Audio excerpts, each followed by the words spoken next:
Salam Kamir, kekaguman ilahi mengarah pada iman dan rahmat. Saudara-saudari yang terkasih, saya mempunyai angpau. Tahu sendiri angpau ini, kalau dibuka isinya cetio 1 juta.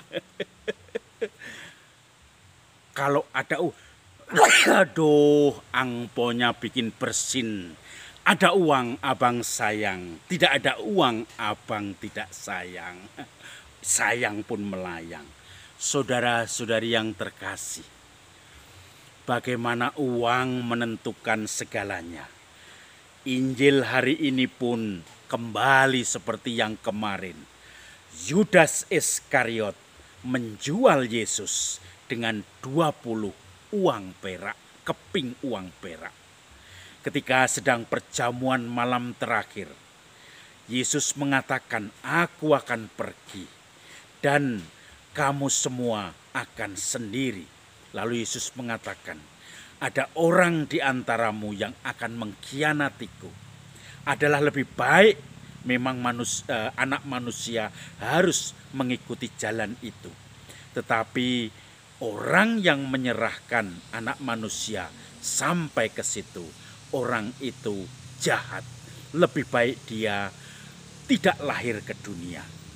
Lalu para murid bertanya satu dengan yang lain dan dengan Yesus, "Bukan aku ya guru, bukan aku ya guru, bukan aku yang guru." Lalu kemudian Yesus mengatakan, "Siapa yang mencelupkan tangan ke dalam mangkok ini, ke dalam air ini, dialah yang akan menyerahkan aku." Tiba-tiba Yesus mencelupkan tangannya ke dalam cawan bersamaan dengan Yudas. Lalu Yudas pun kaget berteriak dan kemudian bertanya, "Bukan aku ya guru?" Yesus menjawab, "Kamu telah mengatakannya." Saudara-saudari yang terkasih, kalau renungan kemarin saya bicara tentang uang, tentang Yudas yang membutuhkan uang, menjual Yesus, menjual kebenaran, menjual kebaikan, menjual hal-hal yang harus menjadi persahabatan, yang harus menjadi visi dan misi setiap orang, dijual hanya untuk kepentingan sendiri. Sekarang saya lebih memfokus kepada karakter dasar manusia, yaitu membela diri. Kata-kata yang menarik dari jawaban para rasul ketika Yesus mengatakan, "Salah seorang dari kamu akan menyerahkan aku." Dan Yesus mengatakan itu dengan sedih. Lalu 12 rasul itu semuanya serempak membela diri. "Bukan aku ya Tuhan." Merasa bersih semua. "Bukan aku ya Tuhan, bukan aku ya Tuhan." Bahkan Yudas saja yang sudah terbukti mencelupkan tangan bersama Yesus di cawan, masih juga membela diri. "Bukan aku ya Tuhan." Saudara-saudari yang terkasih, saya teringat adegan pertemuan anggota DPR Komisi 3 dengan Menteri Menkumham, yaitu Bapak Mahfud MD.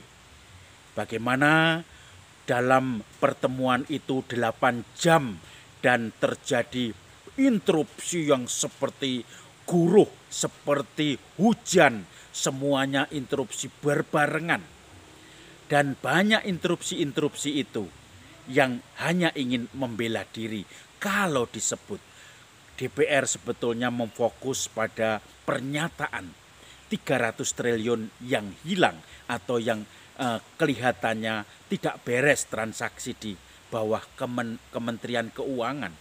Tetapi kemudian tema itu kemudian kemana-mana karena setiap kali ada kritik menusuk mereka anggota DPR, kritik menusuk bahkan pribadi, kemudian langsung interupsi tanpa pikir panjang, tanpa berpikir luas bahwa ternyata lebih penting kita mendengarkan dulu penjelasan yang utama. Kita mengabaikan mungkin karena nama kita disinggung dan selalu mengatakan, Karena nama saya disinggung, saya interupsi sekarang. Pemimpin sampai pimpinannya bingung. Membela diri. Seakan-akan bagus memberikan klarifikasi. Bukan aku ya, tetapi dia justru yang melakukan.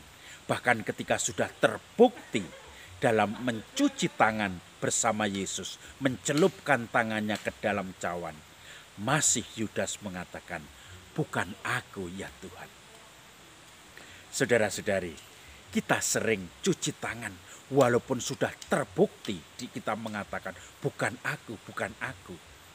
Suatu saat ada isu ramai sekali seseorang yang katanya menjadi wanita nakal. Orang sudah menceritakan ke sana kemari. Wanita itu setiap malam pergi, pulang pagi. Kemudian karena tidak mungkin kelemahan dia kurang begitu banyak bergaul dengan masyarakat, maka kemudian orang lalu mengatakan itu wanita yang nakal. Ketika isu semuanya merebak, lalu wanita itu kemudian bahkan ketika didatangi, digerebek rumahnya, ada pakaian-pakaian polisi, ada pakaian macam-macam, padahal dia hidup sendiri. Dia memasukkan siapa ini? Ada pakaian seragam-seragam itu. Kemudian ketika ditangkap wanita itu, kemudian dijelaskan bahwa ternyata wanita itu bekerja sebagai pembantu rumah tangga. Bahkan dia sering membawa tambahan selain pembantu rumah tangga, dia juga ikut laundry kecil-kecilan. Dia membantu, maka ada pakaian-pakaian dari orang lain yang kemudian dilondri di situ. Maka kemudian ternyata baru tahu dia mempunyai anak 3 yang dirawat orang lain. Tetapi karena sekolah di luar kota dan ikut numpang, tetapi biaya sekolah dan hidupnya dia harus memberi uang juga. Maka dia membanting tulang untuk bekerja dan sekaligus pulang masih juga mencuci, dan itu menjadi semacam laundry kecil-kecilan. Saudara-saudari, setelah semuanya diterangkan begitu jelas, orang-orang yang tadinya membuat cerita dia wanita nakal, kemudian seperti Yudas, bukan aku ya Tuhan, bukan aku yang cerita, aku tidak ngomong begitu, aku tidak ngomong begini. Nah, sudah jelas terbukti masih juga mengelak, bukan aku ya Tuhan. Maka mari saudara-saudari yang terkasih, kita mencoba melihat hidup kita. Apakah kita memang benar-benar merugikan orang lain dan kita mengakui kekurangan kita?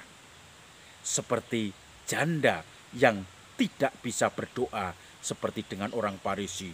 Aku berdoa ini dan seterusnya. Aku bangga. Tetapi wanita yang miskin itu berdiri jauh-jauh di ruang doa dan mengatakan, kasihanilah aku orang berdosa. Mari kita merendahkan diri supaya mendapat keutamaan kerendahan hati, memikul salib, sehingga kita dimuliakan di mata Tuhan dan dunia. Salam Kamir, kekaguman ilahi mengarah pada iman dan rahmat.